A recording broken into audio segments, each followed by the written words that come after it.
दूसरा देवदास, क्लास 12। ममता कालिया, जन्म 1940। ममता कालिया का जन्म मथुरा उत्तर प्रदेश में हुआ। उनकी शिक्षा के कई पड़ाव जैसे नागपुर, पुणे, इंदौर, मुंबई आदि। मतलब ममता कालिया का जन्म जो 1940 में होता है। उनकी शिक्षा का कई पड़ाव होते हैं, जैसे नागपुर में पढ़ी, इंदौर में पढ़ी, इंदौर के साथ मुंबई आदि। दिल्ली विश्वविद्यालय इन्होंने अंग्रेजी विषय में एमए किया। एमए करने के बाद सन 1963 से 1965 तक दौलत राम कॉलेज दिल्ली विश्वविद्यालय में अंग्रेजी में प्राध्यापिका बनी, मतलब वहाँ की टीचर बनी। 1996 में 1966 से लेकर 70 तक MSNDT कॉलेज इलाहाबाद से प्रार्थनाचार्य रही। 2003 से 2006 तक भारतीय भाषा के परिषद कोलकाता की निर्देशक रही। वर्तमान में नई दिल्ली में रहकर स्वतंत्र लेखन कर रही है। उनकी प्रकाशित कृतियां बेघर, नरक, नरक दर नरक, एक पत्नी के नोट्स, प्रेम कहानी, लड़कियां दौड़ आदि उपन्यास हैं तथा 12 कहानी संग्रह प्रकाशित हैं, जो संपूर्ण कहानियां नाम से 2 खंडों में प्रकाशित है। हाल ही में उनके 2 कहानियां संग्रह और प्रकाशित हुए हैं, जैसे 25 साल की लड़की, थिएटर रोड के कौवे। ये सारे उनके जो लिखे हुए चीज़ें हैं। कथा साहित्य में उल्लेखनीय योगदान के लिए उत्तर प्रदेश हिंदी संस्थान ने साहित्य भूषण 2004 में तथा वहीं से कहानी सम्मान 1989 प्राप्त हुआ। मतलब 1989 में जो है कि ये सारे सम्मान मिले। उनके संग्रह साहित्य अभिनव भारतीय कलकत्ता ने रचना पुरस्कार भी दिया। इसके अतिरिक्त उन्हें सरस्वती प्रेस तथा साप्ताहिक हिंदुस्तान का श्रेष्ठ कहानी पुरस्कार भी प्राप्त हुआ। ममता कालिया शब्दों की पारखी है। उनकी भाषा ज्ञान अत्यंत उच्च कोटि का है। साधारण शब्दों में भी अपने प्रयोग से जादुई प्रभाव उत्पन्न कर देती है। मतलब बहुत अच्छी राइटर है। विषय के अनुभव, सहज भाव व्यक्तित्व उनकी खासियत है। व्यंग और सटीकता एवं सजीवता से भाषा में एक अनोखा प्रभाव उत्पन्न हो जाता है। अभिव्यक्ति की सरलता, एक सुबोधता उन्हें विशेष रूप से प्रवासी बना देती है। मतलब एक बहुत अच्छा राइटर है। पाठ पुस्तक संस्कृत। दूसरा देवदास कहानी हर की पौड़ी हरिद्वार के परिवेश के केंद्र में रखकर युवा मन की संवेदना, भावना, विचार जगत के उथल पुथल को आकर्षित भाषा शैली में प्रस्तुत करती है। यह कहानी युवा हृदय में पहली आकस्मिक मुलाकात की हलचल की कल्पना, मतलब जो लोग युवा होते हैं उन लोग के लिए ये कहानी पढ़ना और अच्छी बात। कहानी में बहुत मज़ेदार कहानी है और रोमानियती का उदाहरण है। दूसरा देवदास कहानी में लेखिका ने इस तरह घटनाओं का संयोजन किया है कि अनजाने में प्रेम का प्रथम अनुकरण संभव और पारों का हृदय में बड़ी अच्छी परिस्थितियों में उत्पन्न होती है। यह प्रथम आकर्षण और परिस्थिति का गुफन ही उनके प्रेम का आधार और मजबूती प्रदान करता है, जिससे वह सिद्ध होता है कि प्रेम के लिए किसी निश्चित व्यक्ति, समय और स्थिति का होना आवश्यक नहीं है। वह कभी भी, कहीं भी, किसी भी समय और स्थिति में उपज सकता है। मतलब प्रेम कहीं भी हो सकता है, किसी स्थिति में भी हो सकता है। कहानी के माध्यम से लेखिका ने प्रेम को बंधुओं फिल्म की परिपाटी से अलग हटाकर उसे पवित्र और स्थायी स्वरूप प्रदान किया है। कथ्य विषय वस्तु, भाषा और शिल्प की दृष्टि से कहानी बेजोड़ है। मतलब कहानी का कोई यदि हिसाब किताब लगाया जाए तो कोई हिसाब भी नहीं। बहुत ज़्यादा अच्छी कहानी है। हर की पौड़ी कहानी यहाँ से स्टार्ट होता है। कहानी का नाम दूसरा देवदास। कहानी का नाम हो गया दूसरा देवदास और यहाँ से कहानी जो स्टार्ट होता है। हर की पौड़ी पर सांझ कुछ अलग रंग उभरती है।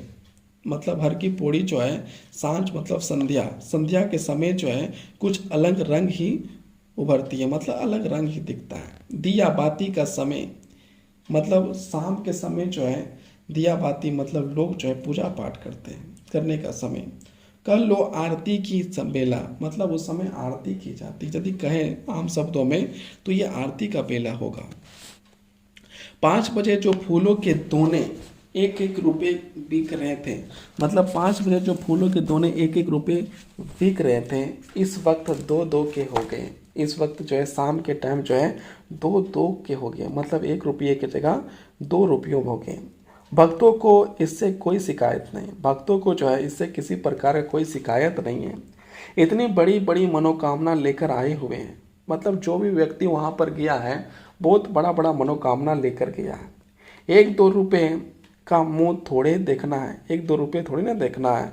गंगा सभा के स्वयं सेवक खाकी वर्दी में मुनित में घूम रहे हैं, वहाँ पर घूम रहे थे। वे सबको सीढ़ियों पर बैठने की प्रार्थना कर रहे हैं, मतलब सबको बैठने के लिए कर रहे हैं। शांत होकर बैठिए, आरती शुरू होने वाली है। कुछ भक्तों ने स्पेशल आरती बोल रखी है, बहुत सारे भक्तों हैं जो स्पेशल आरती बोल रखी थी। स्पेशल आरती यानी 101 या 151 रुपये वाली। गंगा तट पर हर छोटे बड़े मंदिर पर लिखा है, गंगा जी का प्राचीन मंदिर।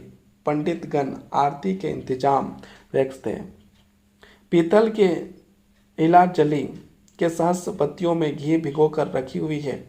सबने देसी घी के डब्बे अपनी ईमानदारी से प्रतीक स्वरूप सजा रखे हैं। मतलब सारे लोग ने अपने अपने डिब्बे देसी घी के सब लोग सजा के रखे हैं। गंगा की मूर्ति के साथ साथ चामुंडा, बाल कृष्ण, राधा कृष्ण, हनुमान, सीताराम की मूर्तियाँ के श्रृंगार पूर्ण स्थापना की है। मतलब सारे लोगों ने इन मूर्तियों को रखा हुआ है। जो भी आपका आराध्य हो चुन ले, जो आपका आराध्य हो, जिसका आप पूजा करना चाहें उनको आप चुन लीजिए। आरती से पहले स्नान करिए। हर हर बहता गंगा जल निर्मल नीला निष्पाप, मतलब निर्मल है, नीला भी है और निष्पाप भी है। औरतें डुबकी लगा रही है, जो औरतें वो भी डुबकी लगा रही है। बस उन्होंने तट पर लगे कुंडों से बंधी जंजीरों पकड़ रखी है। मतलब इतना है कि जो तट में लगे हुए जंजीर है उसे पकड़ रखी है। पास ही कोई ना कोई पंडा जजमानों के कपड़ों लत्तों की सुरक्षा कर रहा है। उसी के पास जो है कोई पंडा है जो उसके कपड़ों लत्तों की जो है सुरक्षा कर रहा है। हर एक के पास चंदन और सिंदूर की कटोरी है। मर्दों के माथे पर चंदन तिलक और औरतों के माथे पर सिंदूर का टीका लगा देते हैं पंडित। कहीं कोई दादी बाबा पहला पोता होने की खुशी में आरती करवा रहा है, किसी का जो दादी बनने में, कोई बाबा बनने में, किसी के शादी होने में आरती करवा रहा है। तो कहीं कोई नई बहू आने की खुशी में अभी पूरा अंधेरा नहीं गिरा है, गोधूली वेला है। मतलब शाम का बेला, पूरा अंधेरा नहीं हुआ है। जो अंधेरा नहीं होता उसे गोधूली वेला कहा जाता है। यकाक सागर दीप जल उठते हैं, मतलब यकाक दीप जलने शुरू हो जाते हैं।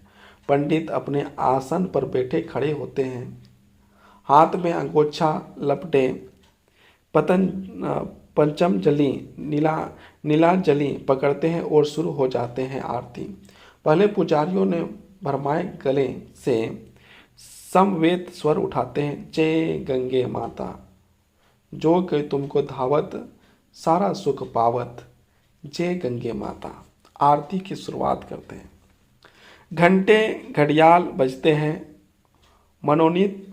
मनोनितियों के लिए हुए फूलों की छोटी छोटी किस्तियों गंगा की लहरों पर एक लाती हुई आगे बढ़ती है। जो भी मान्यता मांगते हैं, जो भी मांगते हैं, वो सारे फूलों के टोकरी के साथ गंगा मैया के निर्मल जल पानी में छोड़ देते हैं।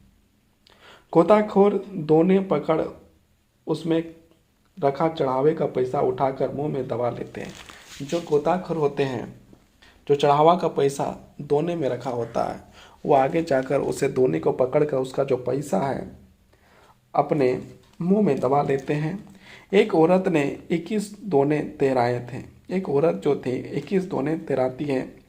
गंगा पुत्र जैसे ही एक दोने से पैसा उठाता है, मतलब गंगा पुत्र मतलब जो गोताखोर है, औरत अगला दोना सरका देती है, फिर अगला दोना जो सरका देती है। गंगा पुत्र उस पर लपकता है कि पहले दोने के दीपक से उसके लंगोट में आग लग जाती है, और उसके बाद जो है जैसे ही वो हटता है उससे लंगोट में जो है आग लग जाती है। पास खड़े लोग हंसने लगते हैं। पास में खड़े लोग जो है हंसने लगते हैं इस दृश्य को देखकर, पर गंगापूत हर्षपत नहीं होता। वह झट के गंगा जी मतलब गोताखोर में बैठ जाता है। गंगा मैया जी उसकी जीविका और जीवन है, मतलब गंगा मैया उसकी जीविका और जीवन है। इसके रहते वह 20 चक्कर मुंह भर भर रेजगारी बटोरता है। उसकी बीवी और बहन कुसा घाट पर रेजगारी बेचकर नोट कमाती है। 1 रुपये के 25 पैसे, कभी कभी 80 भी देती है, जैसा दिन हो। पुजारियों का स्वर थकने लगता है तो लता मंगेशकर की सुरीली आवाज़ लाउड स्पीकर के साथ सहयोग करने लगती है। मतलब जब पुजारी लोग का आवाज़ थकने लगता है तो लाउड स्पीकर में बाजा के माध्यम से लता मंगेशकर की आवाज़ पर आरती होने लगती है और आरती में एकाएक एक सिगंध सौंदर्य रचना हो जाती है। ओम जय जगदीश हरे, हर की पौड़ी गुंजायमान हो जाती है, मतलब वहाँ पर गूंजने लगती है आरती। औरतें ज़्यादातर नहाकर वस्त्र नहीं बदलती, मतलब गीले वस्त्र बदलती है। गीले कपड़ों में ही खड़ी खड़ी आरती में शामिल हो जाती है। पीतल की पंचमिली नीलांजलि गर्म हो उठती है। पुजारी गीता नीलांजलि को गंगा जल में स्पर्श कर हाथ में लिपटे ओछले को नामालूम ढंग से गीला कर देते हैं। दूसरे यह दृश्य देखने के मालूम होता है कि वे अपना संबोधन गंगा जी के गर्भ तक पहुंचा रहे हैं। पानी पर सहस्र बाती वाले दीपक, मतलब वहाँ पर बहुत सारे दीपक बहती हैं, प्रतिध्वनियाँ झिलमिलाती रहती है। पूरे वातावरण में अंगूर चंदन की दिव्य सुगंध। आरती के बाद बारी है संकल्प मंत्रोच्चारण की। भक्त आरती लेते हैं, भक्त जो है आरती लेते हैं, चढ़ावा डालते हैं। स्पेशल भक्तों के पुजारी ब्राह्मण भोजदान मिष्ठान धन राशि कबुलवाते हैं। ये सारा चीज़ होता है। आरती के क्षण इतने भय विभोर तीव्र रहे हैं कि भक्त हुजूत नहीं रहते, खुशी खुशी दक्षिणा देते हैं। जो भक्त होते हैं वो खुशी खुशी दक्षिणा देते हैं। पंडित जी प्रसन्न होकर भगवान के गले से माला उतारकर यजमान के गले में डालते हैं, मतलब पंडित जी खुशी के साथ भगवान के गले से माला उठाकर यजमान के गले में डालते हैं। फिर जी खोल कर देते हैं प्रसाद, मतलब जी खोल कर प्रसाद देते हैं। इतना कि अपना हिस्सा खाकर भी ढेर सारा बच जाए, और इतना प्रसाद देते हैं कि अपना हिस्सा जो है खाने के बाद भी बचा रह जाता है। बांटने के लिए मुरमरे, इलायची दाना, केले और पुष्प है। खर्च हुआ पर भक्तों के चेहरे पर कोई मलान नहीं है। कई खर्च सुखदायी होते हैं। कुछ पंडे अभी भी अपने तख्त पर जमे हैं। देर से आने वाले भक्तों को स्नान ध्यान अभी जारी है। आरती के दोने पर 1 रुपये में बिकने लगे हैं। गंगा जल आकाश के साथ रंग बदल रहा है, मतलब रंग भी जो है बदल रहा है। संभव काफ़ी देर से नहा रहा था। जब घाट पर आया तो मंगल पंडा बोला, का हो जजमान, बड़ी देर लगा दी, हम तो डर ही गए थे। संभव हंसा। उसके एक सार खूबसूरत दांत सांवले चेहरे पर फब उठे। उसने लापरवाही से कपड़े पहने और जंघिया निचोड़कर थैले में डाला। जब वह कुर्ते से पोंछकर चश्मा लगा रहा था, पंडित ने उसके माथे पर चंदन तिलक लगाने को हाथ बढ़ाया। ओहो, उसने चेहरा हटा दिया तो मंगल पंडा ने कहा, चंदन तिलक के बगैर स्नान अधूरा होता है बेटा। मतलब चंदन तिलक के बिना जो है स्नान को अधूरा समझा जाता है। संभव ने चुपचाप तिलक लगवा लिया। वह वापिस सीढ़ियों पर चढ़ ही रहा था कि पौड़ी पर बने एक छोटे से मंदिर पर पुजारी ने आवाज़ लगाई, अरे दर्शन तो करते जाओ। संभव ठीक गया। उसकी इन चीज़ों से नियमित आस्था तो नहीं थी, पर नानी ने कहा था मंदिर में 20 आने चढ़ा कर आना, मतलब मंदिर में जो है कम से कम 20 आने जो चढ़ा कर आना। संभव ने कुर्ते की जेब में हाथ डाला। 1 रुपये का नोट तो मिल गया। चवन्नी के लिए उसे कुछ प्रयत्न करना पड़ा। चवन्नी जेब में नहीं था, मतलब 1 रुपये का नोट तो मिल गया लेकिन चवन्नी नहीं मिला। शंभू ने थैला खखोरा। पुजारी ने उसकी परेशानी ताड़ ली। मतलब पुजारी इस बात को समझ गया ये क्या खोज रहा है। इधर आओ हम दे रेजगारी, मतलब इधर आओ हम दे रहे हैं। शंभू ने छेपते हुए एक का नोट जेब में रखकर 2 का नोट निकाला। पुजारी जी ने चरणामत दिया और लाल रंग का कलावा बांधने के लिए हाथ बढ़ाया। संभव का ध्यान कलावे की तरफ नहीं था, वह गंगा जी की छटा निहार रहा था। मतलब कलावे की तरफ उसका हाथ नहीं था। तभी एक और दुबली नाजुक सी कलाई पुजारी की तरफ बढ़ाई। पुजारी ने उस पर कलावा बांध दिया। उस हाथ ने थाली में 5.25 रखे। उसके थाली में जो 5.25 रखे, लड़की अब बिल्कुल बराबर में खड़ी थी, आंख मूंद कर अर्चना कर रही थी माँ गंगा की। संभव ने यकाअक मुड़कर उसकी ओर गौर किया। उसके कपड़े एकदम भींगे हुए थे, यहाँ तक कि उसके गुलाबी आंचल से संभव के कुर्ते का एक कोना भी गीला हो रहा था। लड़की के लंबे गीले बाल पीठ पर काले चमकीले शॉल की तरह लग रहे थे। लड़की के बाल दीपक के नीम उजाले में आकाश और जल की सांवली संधि बेला में लड़की बेहद सौम्य, मतलब सुंदर लग रही थी। लगभग कांस्य प्रतिमा लग रही थी, बहुत ही सुंदर लग रही थी। लड़की ने कहा, पंडित जी आज तो आरती हो चुकी है, क्या करें हमें देर हो गई। लड़की ने कहा, पंडित जी आज आरती हो चुकी है, क्या करें हमें देरी हो गई। पुजारी ने उत्साह से कहा, इससे क्या, हम यहाँ किराए दे, मतलब इससे क्या है, हम किराए दे क्या कहना है। संकल्प किराए दे, संकल्प, कल्याण मंत्र, आरती जो कहो। मतलब संकल्प करना है तो संकल्प करा देंगे, कल्याण मंत्र करना है तो कल्याण मंत्र करा देंगे, आरती यदि कराना है तो आरती करा देंगे। नहीं, हम कल आरती के बेला में आएंगे, लड़की ने कहा कि कल हम आरती के बेला में आएंगे। संभव इंतजार में खड़ा था कि पुजारी उसे 75 पैसे लौटाए, लेकिन पुजारी भूल चुका था। जाने कैसे पुजारी ने लड़की के हम का युगल अर्थ में लिया कि उसके मुंह में अनायास आशीष निकली। सुखी रहो, फूलो फलो, जब भी आओ साथ ही आना। गंगा मैया मनोरथ पूरा करे। गंगा मैया जो है मनोरथ पूरा करे। लड़की और लड़का दोनों अकबका गए। लड़का और लड़की जो है दोनों अकबका गए। मतलब यहाँ पर जो पंडित जो भूल से इस बात को बोल दिए, फूलो बनो, सुखी रहो, जब भी आओ दोनों साथ में आओ, और दोनों जो चौंक गया। लड़की छिटक कर दूर खड़ी हो गई। लड़के ने तुरंत वहाँ से चलने पड़ने की जल्दी हो गई। शायद उसकी चप्पलें एक ही रखवाले के यहाँ रखी थी। दोनों की चप्पलें जो है एक ही यहाँ रखा हुआ था। टोकन देकर चप्पलें लेते समय दोनों की निगाहें एक बार फिर टकरा गई। आंखों का चकाचौंध अभी मिटा ही नहीं था। संभव आगे बढ़कर कहना चाहता था, देखिए इसमें मेरी कोई गलती नहीं है। मतलब संभव जो है कहना चाहता था आगे बढ़कर कि देखिए इसमें मेरी कोई गलती नहीं है, पुजारी ने गलत अर्थ ले लिया। पुजारी ने जो है गलत अर्थ ले लिया है। लड़की कहना चाहती थी, आपको इतना पास नहीं खड़ा होना चाहिए था।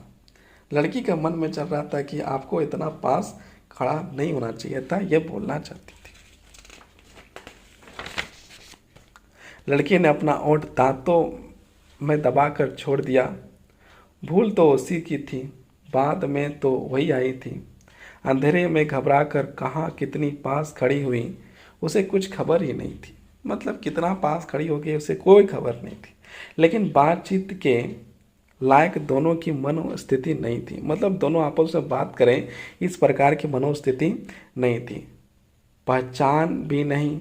दोनों की नज़रें बचाते हुए चप्पलें पहनी। लड़की घबराहट से ठीक से चप्पल पहन नहीं पाई, थोड़ी सी अंगूठे में अटका कर ही आगे बढ़ गई। संभव ने आगे लपक कर देखना चाहा कि लड़की किस तरफ गई। वह घाट की भीड़ में काटता हुआ सब्जी मंडी पहुंच गया। हर की पौड़ी और सब्जी मंडी के बीच अनेक घुमावदार गलियां थी। मतलब अलग अलग घुमावदार गलियां थी। लड़का देख नहीं पाया लड़की कहाँ ओझल हो गई। नानी का घर करीब आ गया था, लेकिन लड़का घर नहीं गया। वापस अनदेखी गलियों में चक्कर लगाता रहा। उसने चूड़ी की समस्त दुकानों पर नजर दौड़ाई। हर दुकान पर भीड़ थी, पर एक भींगी गुलाबी आकृति नहीं थी। मतलब वो लड़की नहीं थी। आखिर भटकते भटकते संभव हार गया। पस्त कदमों से वह घर की ओर मुड़ा, और जो है कि पस्त मतलब कदमों से मतलब लगा कि अब कोई फायदा नहीं है, अब जो है कि वो अपना घर आ जाता है। नानी के द्वार खोलते हुए कहा, कहाँ रह गए थे लल्ला? नानी बोलती है, कहाँ रह गए थे लल्ला? मैं तो जी में बड़ा काँप रही थी, मतलब मैं बहुत डर गए थे। तुझे तो हैरान तुझे तो तैरना भी नहीं आवे, मतलब तुमको तैरना भी नहीं आता है। कहीं पैर फिसल जाता तो मैं तेरी माँ को कौन सा मुंह दिखाती। संभव कुछ नहीं बोला। थैला तख्त पर पटक पैर धोने नल के पास चला गया। नानी बोली, ब्यालू ले ले ब्यालू कर ले। संभव फिर भी नहीं बोला। नानी की आदत थी एक बात को कई बार कहती। संभव तख्त पर लेट गया। नानी ने कहा, थक गया ना? अरे तुझे मेले ठेले में चलने की आदत थोड़ी है। कल बैसाखी है, इसलिए भीड़ बहुत बढ़ गई है। अभी तो कल देखना, तिल तिल धरने की जगह नहीं मिलेगी। मतलब कल जो है इससे ज़्यादा भीड़ रहेगी पौड़ी पर। चल उठ, खा ले, मतलब अब चलो उठो, खाना खा लो, मुझे भूख नहीं है, संभव ने कहा और करवट बदल ली। अरे क्या हो गया? स्नान के बाद भी भूख नहीं चमकी? मतलब नहाने के बाद भी तुमको भूख नहीं लगी? तभी ना इतनी सीख सलाई दही है। मैंने सविता से पहले ही कही थी, इसे अकेले ना भेज, यहाँ जी ना लगे इसका। नानी पास खड़े खटोले पर अधलेटी हो गई। उम्र के साथ साथ नानी की काया इतनी संचित हो गई थी कि वे फैल प्रसर कर सोती तो भी उसके लिए खटोला पर्याप्त था। मतलब कितनों भी तो खटोला ही पर्याप्त था, ज़्यादा बड़ा ना हो तो भी। पर उन्हें सिकुड़ कर गठरी बनकर सोने की आदत सी हो गई थी। गठरी की तरह सोने की आदत हो गई थी सिकुड़ कर। गंगा की छूकर आती हवा से आंगन काफी शीतल था। ऊपर से नानी ने रोज की तरह शाम को चोख धो डाला था। नींद और सपन के बीच संभव की आंखें में घाट की पूरी बात उतर आई। लड़की की आंख मूंद कर अर्चना करना, माथे पर भींगे बालों की लट, कुर्ते को छूता उसका गुलाबी आंचल और पुजारी से कहता उसका सभ्य स्वर, हम कल आएंगे। ये सारे बातें जो उसके दिमाग में घूम रहा था। किसके दिमाग में? संभव के दिमाग में। संभव की आँख खुल गई, या तो वह भूल ही गया था लड़की ने कल वहाँ आने का वचन दिया था। मतलब उसे आशा है कि लड़की कल भी आएगी। संभव आशा और उत्साह से उठ बैठा। नानी कुछ हकड़ते हुए बोला, नानी नानी चलो खा ले, मुझे भूख लगी है। नानी की नींद झूले के समान थी, कभी गहरी कभी उथली, कभी छोटे कभी धवलते सुध आई। वे रसोई में थाली उठा लाई। संभव ने बहुत मगन होकर खाना शुरू किया, बहुत मगन के साथ खाना खाया। वाह नानी, क्या आलू टमाटर बनाया है? माँ तो ऐसा बिल्कुल नहीं बना पाती। ककड़ी का रायता मुझे बहुत पसंद है, और ककड़ी का जो रायता आपने बनाया वो भी बहुत पसंद है। खाते खाते संभव को याद आया, आशीर्वाद वचन की दुर्घटना तो बाद में घटी थी। वह कोर हाथ में लिए बैठा रह गया। उसकी आंखों के बीच आगे कुछ घंटे पहले का सारा देश घूम रहा गया। पुजारी का वह मंत्रोच्चारण जैसा पवित्र उद्गार, सुखी रहो, फूलो फलो, सारे मनोरथ पूरे हो, जब भी आओ साथ ही आना। लड़की का चौंकना, छिकट कर दूर खड़े होना, घबराहट में चप्पल भी ठीक से ना पाना और आगे बढ़ जाना, इस प्रकार की बातें वहाँ पर हुई थी। लड़की जो है जिस प्रकार की बातें थी, ये सारे बातें जो संभव के दिमाग में घूम रही थी। संभव ने विचित्र स्वर में कहा, मुझे भूख ना आई, मैं तो यूं ही उठ बैठा था। सारी रात संभव की आंखों में शाम मंडराती रही। उनकी ज़्यादा उम्र नहीं थी, इसी साल एमए पूरा किया था। अब वह सिविल सर्विस प्रतियोगिता में बैठने वाला था। माता पिता का ख्याल था वह हरिद्वार जाकर गंगा जी का दर्शन कर ले तो बेखट सिविल सेवा में चुन लिया जाएगा। लड़का इन टोटकों को नहीं मानता था, पर घूमना और नानी के मिलना उसे पसंद था। अभी तक उसके जीवन में कोई लड़की किसी अहम भूमिका में नहीं आई थी। अभी तक इसके जीवन में कोई लड़की की कोई भूमिका नहीं आई थी।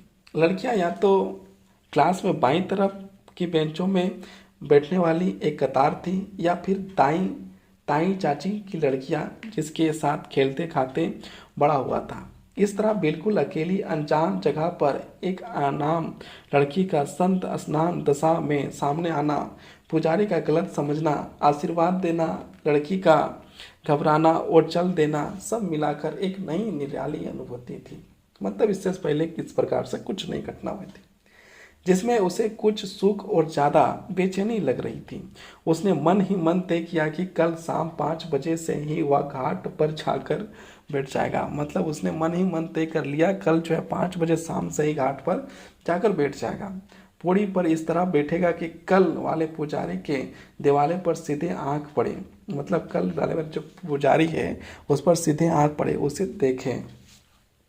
उसने तो लड़की का नाम भी नहीं पूछा। मतलब जो है उनका जो लड़की का नाम भी नहीं पूछा। वैसे वह हरिद्वार की नहीं लगती है, ऐसे वह हरिद्वार की लड़की नहीं लगती। कैसी थी, कैसी लगती थी? संभव के याद करने की कोशिश की। उसे सिर्फ उसकी दुबली पतली काया, गुलाबी साड़ी और भीगी भीगी शाम सलोनी आंखें दिखी। उसे अफसोस था वह उसे ठीक से देख भी नहीं पाया, पर यह तय था कि वह उसे हजारों की भीड़ में भी पहचान लेगा। लेकिन उसने यह समझ लिया था कि मैं जो उसे हजारों की भीड़ यदि होगा ना, उसके बाद इस लड़की को मैं पहचान लूँगा। अभी चिड़ियों ने आंगन में लगे अमरूद के पेड़ का चहचहान शुरू ही किया था कि नानी ने आवाज़ दी, लल्ला चलेगा गंगा जी, आज बैसाखी है। संभव को लगा वह रात भर सोया नहीं है। नानी को मौजूदगी में ऐसे उसे संकोच हो रहा था। उसने कहा, तुम मेरे भी नाम का डुबकी लगा लेना नानी, मैं तो अभी सोऊंगा। नानी द्वार उठाकर चली गई तो लड़के ने अपनी कल्पना का निर्देश छोड़ दिया। आज जब वह सलोनी उसे दिखेगी तो वह उसके पास जाकर कहेगा, पुजारी जी का नादानी का मुझे बेहद अफसोस है। मतलब ये लड़की को बोलना चाह रहा है कि मैं जब चाहूँगा आना और मिलेगी तो उस समय मैं बोलूँगा पुजारी जी ने जो कहा उसका बेहद अफसोस मुझे है। यानी मानिए पंडित जी मेरे लिए भी उतने ही अनजान हैं जितने आपके लिए। मतलब यकीन मानिए, आप विश्वास करिए मुझ पर, जितना आपके लिए वो अनजान है उतना मेरे लिए भी अनजान है। लड़की कहेगी, कोई बात नहीं। वह पूछेगा, आप दिल्ली से आई हैं? लड़की कहेगी, नहीं हम तो के हैं, मतलब हम वहाँ के हैं। बस उसके हाथ पते की बात लग जाएगी। अगर उसने रुख दिखाया तो वह कहेगा, मेरा नाम संभव है और आपका? वह क्या कहेगी, उसका नाम क्या होगा? वह बीए में पढ़ रही होगी या एमए में? इन सवालों के जवाब अभी ढूंढ नहीं पाया था कि नानी वापस आ गई। ले तू अभी तक सुपने रहा है, मतलब सोए हुआ है। वहाँ लाख लोग, मतलब लाखों लोग स्नान कर लिए। अरे कभी तो बड़ों का कहा कर लो, मतलब मान लो, बड़े लोगों का कहा मान लो। लड़के की तंद्रा नष्ट हो गई। नानी ऊंचाओं के बीच सपने 9-2 गारो हो गए, सारे सपने दूर हो गए। लड़के ने उठते उठते तय किया कि उस वक्त वह घाट तक चला तो जाएगा पर नहाएगा नहीं। मतलब जाएगा लेकिन नहाएगा नहीं। हाथ मुंह धोकर प्रार्थना कर लेगा, मतलब हाथ मुंह धो लेगा और प्रार्थना कर लेगा। कुछ देर पौड़ी पर बैठा गंगा की जल राशि निहार लेगा। लौटते हुए मथुरा जी का प्राचीन दुकान से गर्म जलेबी खरीदेगा और वापस आ जाएगा। उसने कुर्ते की जेब में 20 का नोट डाला और चल दिया। वास्तव में पौड़ी पर आज अद्भुत भीड़ थी। गंगा के घाट में चौड़ी मान और रैली दिखाई दे रहा था। भोर की आरती हो चुकी थी, लेकिन भजन जोर शोर से चले आ रहे थे। सुबह की आरती हो चुकी थी, लेकिन जोर शोर से जो है चले जा रहे थे, भजन हो रहे थे। नारियल, फूल और प्रसाद की घंघोर बिक्री हो रही थी, मतलब बहुत बिक्री होती। भीड़ लड़के ने दिल्ली भीड़ लड़के ने दिल्ली में भी देखी थी, बल्कि रोज देखता था। दफ्तर जाती भीड़, खरीद फरोख्त भीड़, तमाशा देखती भीड़, सड़क क्रॉस करती भीड़। लेकिन इस भीड़ का अंदाजा निराला था। इस भीड़ में एक सूत्रता थी। ना यहाँ जाति का महत्व था, ना भाषा का महत्व था, ना महत्व उद्देश्य का था, और वह सबका सम्मान था। जीवन के प्रति कल्याण का कामना इस भीड़ में दौड़ी नहीं थी, मतलब इसमें किसी तरह का भाग दौड़ नहीं था, अतिक्रमण नहीं था। और भी अनोखी बात यह थी कि कोई भी स्नार्थी किसी सैलानी आनंद में डुबकी नहीं लगा रहा था, बल्कि स्नान से ज़्यादा समय ध्यान ले रहा था।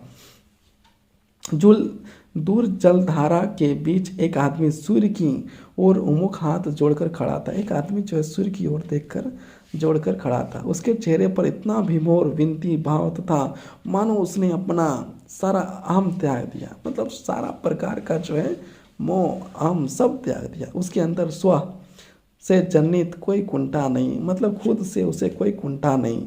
वह शुद्ध रूप से चेतन स्वरूप आत्माराम और निर्मलानंद है, मतलब पूरा निर्मल व्यक्ति है। एक छोटे से लड़के ने लगभग हंसते हुए उसका ध्यान भंग किया, और फिर जो है एक छोटे से लड़के ने उसे हंसते हुए उसका ध्यान भंग करता है।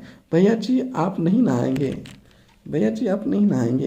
एक छोटा सा बच्चा बोलता है, भैया जी आप नहीं नहाएंगे। शंभू का गौर क्या, जाने कब पौड़ी पर उसके नज़दीक यह बच्चा आ बैठा था। उसका भाल चंदन चंद्रित था, चेहरे पर चमकीला ताजगी था। अकेले हो? नहीं बुआ साथ है। कहाँ से आए हो? रोहतक। कहाँ से आए हो? जब पूछा संभव ने, कहाँ से आए हो? रोहतक। अब वापस जाओगे? नहीं, बच्चे ने चमकीली आंखों से बताया। अभी तो मनसा देवी जाना है, वह उधर है। बच्चा सामने पहाड़ी पर बना एक मंदिर इंगित दिखाने लगा, मतलब एक मंदिर को दिखाने लगा। वह स्थल संभव को पहले दिन से ही अपनी ओर खींच रहा था, लेकिन नानी ने उसे ब्रज दिया था। ना लल्ला, मनसा देवी जाना है तो क्या वह झूला गाड़ी में तो बैठियो ना, मतलब उस झूला गाड़ी में बैठियो ना, उसे बैठना नहीं है, रस्सी से चलती है, क्या पता कब टूट जाए। एक बार टूटी थी, हजारन मरे गिरे थे, मतलब हजारों लोग जो मर गए थे। जाना है तो चढ़ कर जाना, उसका महाकत अलग है, चढ़ के जाओगे उसका महत्व अलग है। संभव बहुत शारीरिक मेहनत में यकीन नहीं करता था, मतलब शारीरिक मेहनत पर वो जो मेहनत नहीं करता था। बरसों से कुर्सी पर बैठे पढ़ते पढ़ते उसे शागिर्दता के नाम पर हमेशा किसी दिमागी हरकत का ही ध्यान आता था। उसे वहाँ सुबह सुबह नानी का झाड़ू लगाना, चक्की चलाना, पानी भरना, रात के माजे बर्तन फिर से धो कर लगाना सब कष्ट दे रहा था। मतलब ये चीज़ है, नानी का जो काम किया जा रहा था उससे जो है उसे थोड़ा सा कष्ट दे रहा था। वह एतराज नहीं कर रहा था तो सिर्फ इसलिए कि महज 4 दिन रुककर वह नानी के दिनचर्या में हस्तक्षेप करने का अधिकारी नहीं बन सकता। मतलब 4 दिन यहाँ आया हुआ है, 4 दिन रुकेगा, उसमें हस्तक्षेप करके कोई समस्या पैदा नहीं करना चाहता था, रूटीन खराब नहीं करना चाहता था नानी का। शंभू ने बच्चे से कहा, अगर गिर जा गए तो? बच्चा हंसा, इतने बड़े होकर डरते हो भैया, गिरेंगे कैसे, इतने लोग तो चढ़े हैं। शहर के इतिहास के साथ साथ संभव उनका भूगोल भी आत्मसत्ता करना चाहता था। इसलिए थोड़ी देर बाद वह अटकता भटकता उस जगह पहुंच गया जहां से रोपवे शुरू होती है। रोपवे का नाम में कोई धर्मांडर नहीं था, उस पर ब्रेको सर्विस कि खिड़की के आगे लंबा क्यों था। वहीं मनसा देवी पर चढ़ाने वाली चुनरी और प्रसाद की थैलियाँ बिक रही थी। 5, 7 और 11 रुपए की, 5 रुपए की, 7 रुपए की, 11 रुपए की। कई बच्चे बिंदी पाउडर और उसके साँचे बेच रहे थे। 3-3 रुपए उन्होंने अपनी हथेली पर कलात्मक बिंदियाँ बना रखी थी। नमूने के खातिर उसने पहले संभव ने कभी बिंदी सिंगार प्रसाधन पर ध्यान नहीं दिया था। मतलब इस सब में कभी ध्यान नहीं दिया था।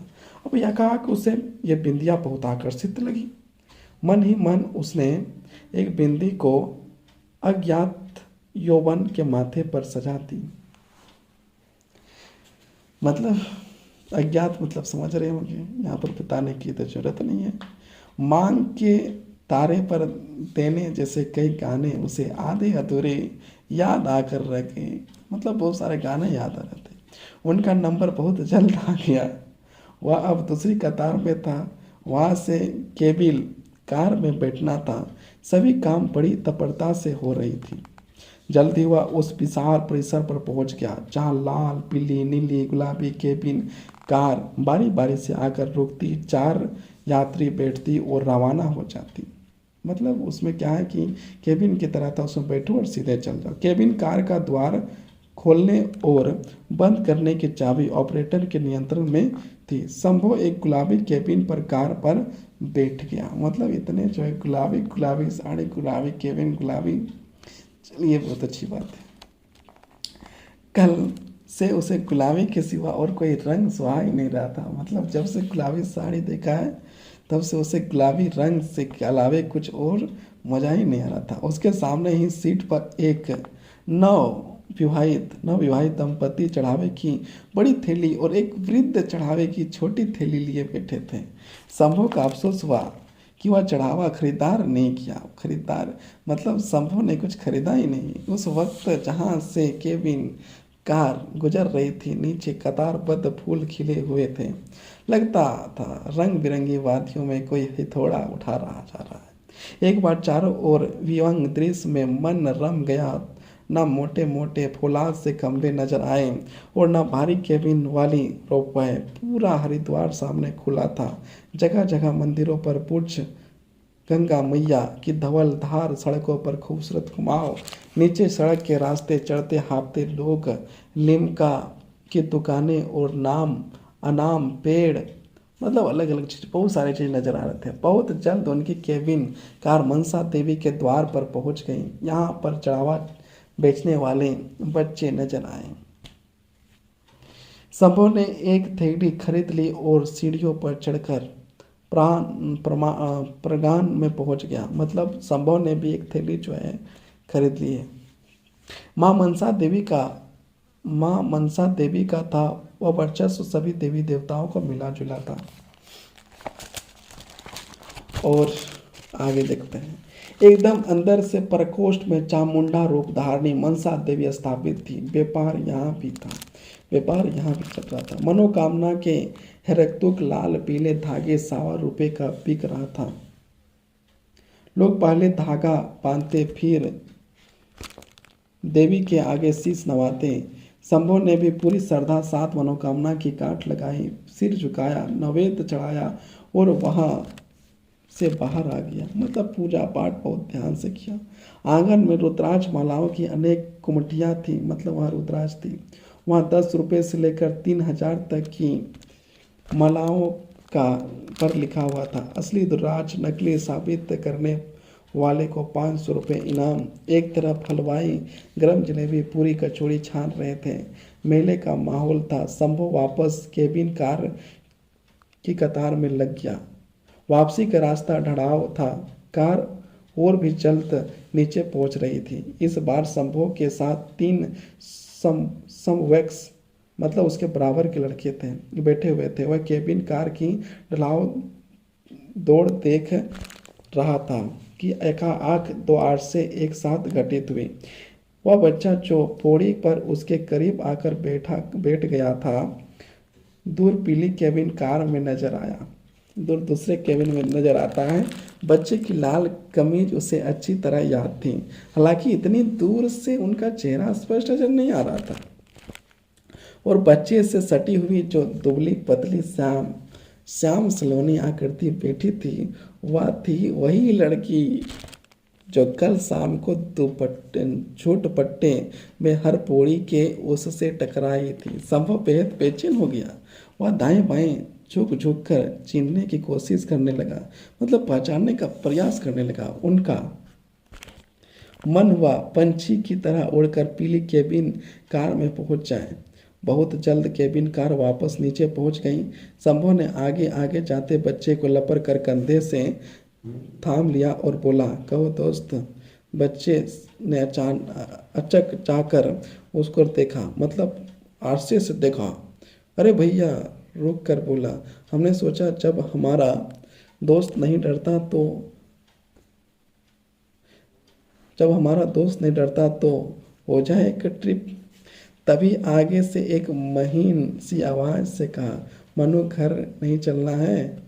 बालक मनु ने कहा, अभी आया है बुआ।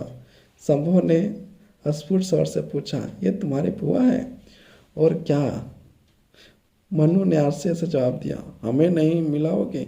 हम तो तुम्हारे दोस्त थे। मनु वाकई उनका हाथ खींचता हुआ चल दिया। बुआ बुआ, इनसे मिलो, ये हैं हमारे एक नए दोस्त।